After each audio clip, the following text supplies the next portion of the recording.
আমার না খুব ইচ্ছে খেতে করছে, একটু খেতে দাও না। কি খেতে দেব? কি খেতে চাও বলো? ওই যে তোমার ওই দুটো খেতে দাও, খুব ইচ্ছে করছে এই দুটো খেতে। ছি ছি ছি, কি অসভ্য হয়ে গেছো তুমি। হানিমুনে এসব এসব কথা বলছো? আরে হানিমুন দেখেই তো আমার বেশি করে খেতে ইচ্ছে করছে, না খেলে শক্তি পাবো কোথায়? অত শক্তির দরকার নেই। এইসব বাজে কথা বাদ দিয়ে চলো বিচ থেকে ঘুরে আসি। আমার কাজের কথা তোমার কাছে বাজে কথা মনে হয়? আমার শক্তি না থাকলে তুমি সুখ পাবে কি করে? হায় আল্লাহ, কি জামাই দিলে আমায়, এর মুখে দেখে কিছুই আটকায় না। শোনো, লজ্জা শরমের মাথা তো খেয়েই ফেলেছো, এখন চলো, বাহিরের মাথা ঠিক হবে। আমার লজ্জা শরম অনেক আগেই গেছে, এখন তাড়াতাড়ি আমায় খেতে দাও, নয়তো আমি একদম জোর করে নিয়ে খাবো।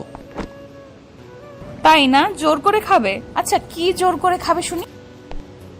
ওই যে তোমার ওই ঝুলে থাকা দুটো। রাজের কথাটা সম্পূর্ণ হবার আগেই রুহি রাজকে উদ্দেশ্য করে একটা চোখ রাঙানি দিল। রাজ চোখ রাঙানি খেয়ে কথা সম্পূর্ণ হবার আগেই নিজের মুখ বন্ধ করে নিল। রাজ আর রুহির স্বামী স্ত্রী, তাদের বিয়ে হয়েছে সবে মাত্র 2 মাস হয়েছে। বিয়ের আগেও তাদের ভালোবাসার সম্পর্ক ছিল প্রায় 2 বছর। 2 বছরের প্রেমের পর তাদের প্রেম বিয়ের মাধ্যমে পূর্ণতা পায়। বিয়ের পর তাদের দুজনের হানিমুন যাবার প্ল্যান ছিল, আর সেটা এখন পূর্ণ হয়েছে। কিন্তু হানিমুনে এসে সব কাপলদের মতো রাজ আর রুহির মাঝে কিছুই হয়নি। রাজ রুহির থেকে একটু খাবার চাইতেই রুহি রাজকে কথা শুনিয়ে দেয়। রাজ রুহির না করে দেওয়ায় খানিকটা অভিমান করে বসে। রাজ অভিমান করে গাল ফুলিয়ে নিতেই রুহি রাজকে উদ্দেশ্য করে মিষ্টি কণ্ঠে বলতে লাগলো, ওরে আমার দুষ্টু বর দেখে আমার উপর রাগ করেছে। তা বড় সাহেব, আপনি কি নিয়ে এত অভিমান করছেন? আমি কোনো কারণে অভিমান করিনি, আমার এমনিতেই মনটা ভালো লাগছে না, তুমি গিয়ে ঘুরে আসো। হানিমুনে কি আমি একা একা এসেছি নাকি যে একা ঘুরতে যাব? আমার সাথে তোমারও যেতে হবে। আমি কোথাও যেতে পারবো না, আমার মুড নেই কোথাও যাওয়ার। এইসব কথা বললে তো হলো না। আমি তো আজ কোনো বারণ শুনছি না। আমার সাথে যেতে হবে মানে যেতেই হবে। আমি যাব না বললাম না, আমায় একদম ফোর্স করো না। আচ্ছা, কেন এত অভিমান করেছো? আমার থেকে কি খেতে চেয়েছো সত্যি করে বলো তো। কেন তুমি জানো না আমি তোমার থেকে কি খেতে চেয়েছি? না, জানি না। তুমি বলো কি খেতে চেয়েছো। আমি তোমার থেকে ওই দুটো খেতে চেয়েছি। কোন দুটো? নাম কি? নাম ধরে বলো, আমি এমন করে বললে বুঝতে পারবো কেমন করে? আরে বুঝতে পারলে না? ওই দুটোর কথা বলছি, যেই দুটো তুই সাগরের পাড়ে ঘুরতে গিয়ে নিয়েছিলে। মানে তুমি আচার খাওয়ার কথা বলছিলে? ওটাই খেতে চেয়েছি। রাজের কথাটা শুনে রুহি একটু চমকে যায়, কারণ রুহি ভেবেছে রাজ অন্য কিছু বোঝাতে চাইছে। আর তাছাড়া রাজ এমনভাবে কথাটা বলেছে যে কেউ ভাববে রাজ অন্য কিছুর কথা বলেছে। হানিমুনে এসে তো আর কেউ আচার খেতে চায় না, বরং আদর খেতে চায়। রুহিও সেটা ভেবেই রাজকে বারণ করে দিয়েছে, কিন্তু এখন তো ব্যাপারটা অন্য কিছুই পেল। রাজ কথাটা শেষ করতেই রুহি রাজের দিকে তাকিয়ে হেসে ফেলল। রাজ এতটা পাগল সেটা রুহি আগে জানতো না। ছোট্ট বাচ্চাদের মতো রাজের বায়না শুনে রুহি একটু হেসে রাজকে উদ্দেশ্য করে মৃদু কণ্ঠে বলতে লাগলো, আচার খাওয়ার জন্য এত রাগ? এই নাও শোনো, তোমার দুটো আচার, ভালো করে চেটে চেটে খাও। না আমি খাবো না, তুমি আমায় প্রথমে বারণ করেছো, এখন আমি আর এই আচার খেতে পারবো না। আরে বোকা, তখন তো আমি অন্য কিছু মনে করেছি তাই তোমায় বারণ করেছি। এখন তো দেখছি তুমি অন্য কিছু না বরং আচার খেতে চেয়েছো। অন্য কিছু মানে? অন্য কি ভেবেছিলে? আরে ওসব তোমায় বুঝতে হবে না, তুমি আচার খেয়ে নাও, তারপর চলো আমরা ঘুরে আসি। না আমার জানতে হবে তুমি কি ভেবেছিলে, বলো না একটু প্লিজ। আমি তো ভেবেছিলাম তুমি কোনো দুষ্টু বুদ্ধি মাথায় এঁকে বসে আছো আর সেটাই চাইছো, তাই বারণ করেছি। ওরে তাই? দেখছো, তুমি সারাদিন ওসব চাও বলে তোমার মাথায় ওসব আসছে। আমি তো ভালো জিনিস চেয়েছিলাম। একদম না, তুমি এমনভাবে বলেছো যে আমি অন্য কিছু ভাবতে বাধ্য হয়েছি। যাই হোক, সেই সব বাদ দাও, তুমি এখন আচার খাও। হুম, এখন তো আমার শুধু আচার খেলে চলবে না, আচারের সাথে অন্য কিছু দিতে হবে। ওমা, সেটা আবার কি? আচারের সাথে আবার তোমার কি চাই? আচারের সাথে আমার ওটাই চাই যেটার কথা ভেবে তুমি আমাকে বারণ করেছিলে। মাইট চেনো? একদম মাইট দিয়ে ফাটিয়ে দেব। মাইর দিবে? দাও, আমি তো মাইর খেতেই চাই, তাড়াতাড়ি দাও। রাজ, একদম দুষ্টুমি করবে না, আমি কিন্তু একদম সত্যি সত্যি মাইট দিব। মাইর দিবে পরে, আগে আমায় আদর করতে দাও।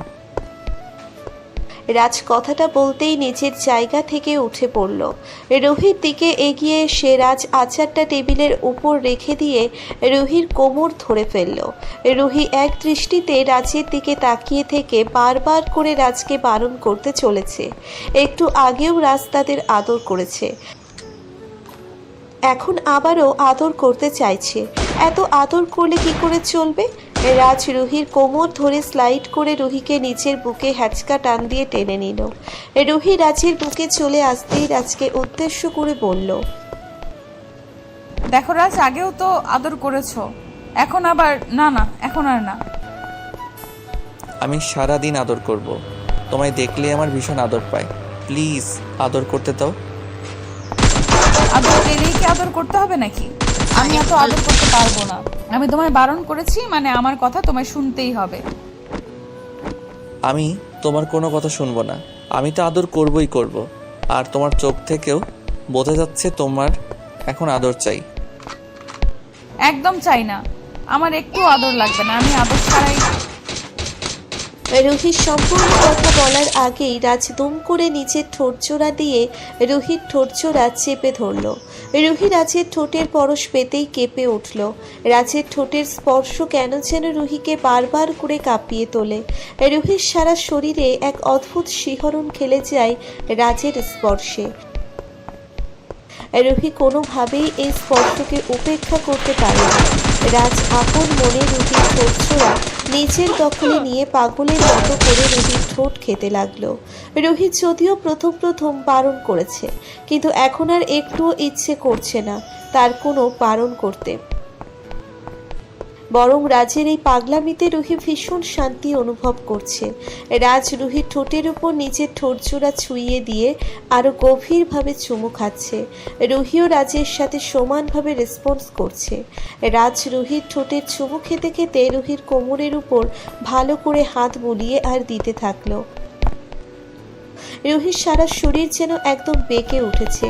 রাজের হাতের স্পর্শে রুহির পুরো শরীরের মাঝে এক অজানা ভালো লাগা জন্মেছে।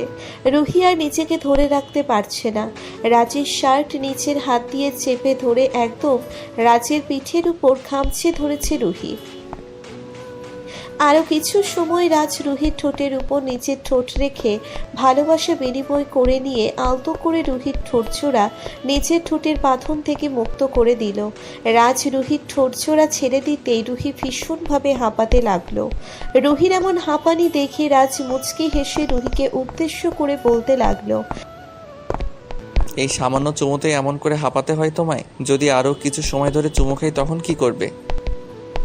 এই তোমার কি হয়েছে? হ্যাঁ, এমন করে কেউ চুমু খায়? দেখো আমার ঠোঁটজোড়া কেমন লাল করে ফেলেছো। তোমার আসলে কোনো কাণ্ডজ্ঞান নেই।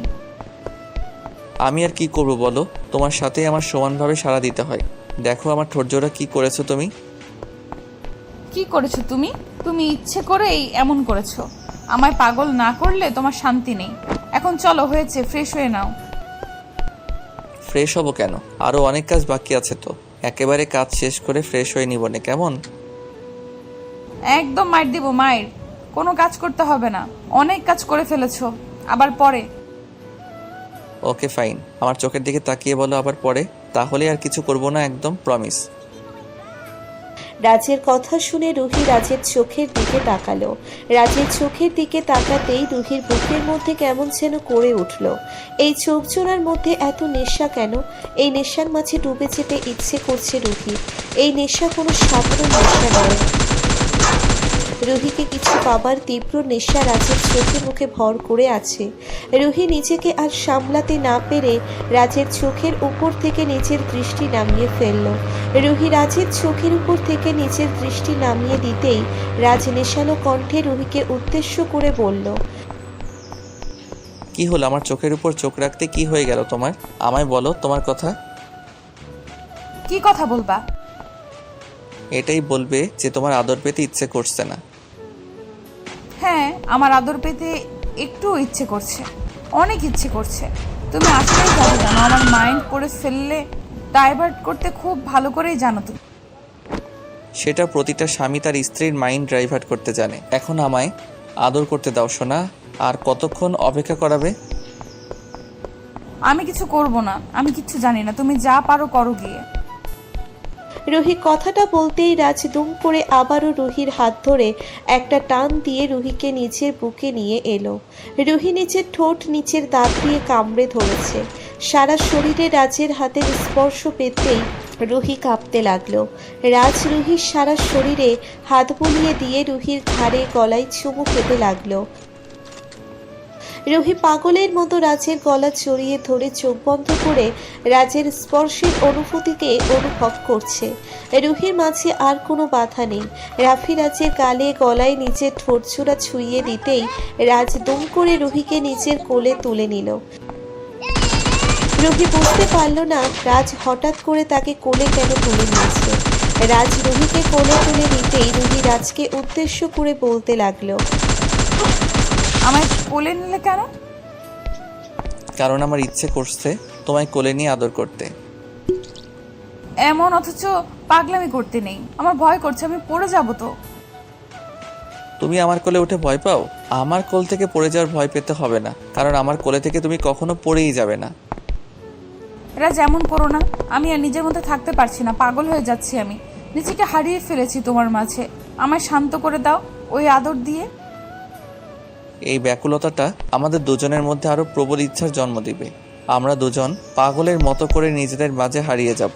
আরও একটু ব্যাকুলতা হোক, আমাদের ভালোবাসা পূর্ণতা পাক। রাজ কথাটা বলতেই রুহিকে কোলে নিয়ে বিছানার দিকে এগিয়ে গেল। রুহিকে বিছানার উপর আলতো করে শুইয়ে দিয়ে রাজ রুহির বুকের উপর থেকে শাড়ির আঁচলটা ধরে আলতো করে টান দিয়ে শাড়িটা খুলে নিল। রাজ রুহির বুকের উপর থেকে শাড়ির আঁচল সরিয়ে দিতেই রাজের সামনে অর্ধ উন্মুক্ত হলো রুহির বুক। রাজ এক দৃষ্টিতে ওই বুকের দিকে তাকিয়ে আছে।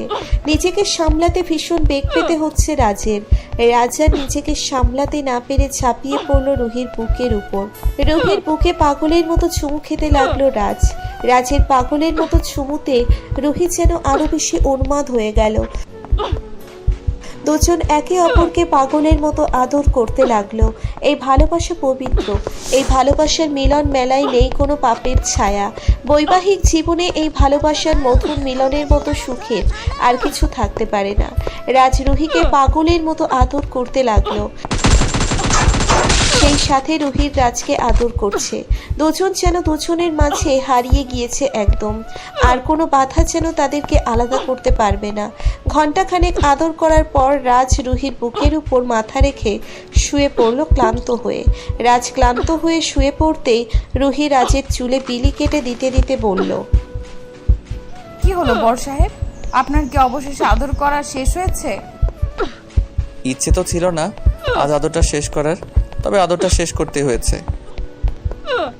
আমি বুঝতে পারি না এত আদর কেউ কেমনে করে করতে পারে। একটু আগেই তো আদর করলে, এখন আবারও সেই রকম ভাবেই আদর। কি করে পারো এত রোমান্টিক হতে? আমি তো ছোটবেলা থেকেই রোমান্টিক, আর তুমি আমার পাশে থাকলে আমার মাঝে রোমান্টিকতা এমনি এমনিই চলে আসে। তাই নাকি? যাক, তোমার সাথে থেকে থেকে আমিও আরো রোমান্টিক হয়ে যাব। একদম তাই হবে। এখন চলো আমায় চুমু খেতে দাও, আরও একটু আদর করে দেই। কি আবার? হ্যাঁ আবার কি হয়েছে? আদর কি ভালো লাগছে না? লাগছে তো ভালো, ফাজিল দুষ্টু। রুহি কথাটা বলতেই রাজের বুকের উপর মৃদু ধাক্কা দিয়ে রাজকে নিচের উপর থেকে সরিয়ে দিল। রাজকে নিচের উপর থেকে সরিয়ে দিয়ে রুহি হকচকিয়ে বিছানা থেকে উঠে পড়ে দৌড়ে রাজের থেকে দূরে চলে গেল। রাজ বিছানার উপর পড়ে গিয়ে রুহির দিকে তাকাতেই রুহি রাজকে উদ্দেশ্য করে বলতে লাগলো, এবার দেখি আমায় আদর করো কেমন করে। ফাজিল একটা, সারাদিন আদর আর আদর, তাই না? আমার থেকে পালিয়ে গিয়ে ভাবছো বেঁচে গেছো? দিন শেষে আমার কাছেই আসতে হবে। কচু আসবো, কচু। তবে রে ফাজিল।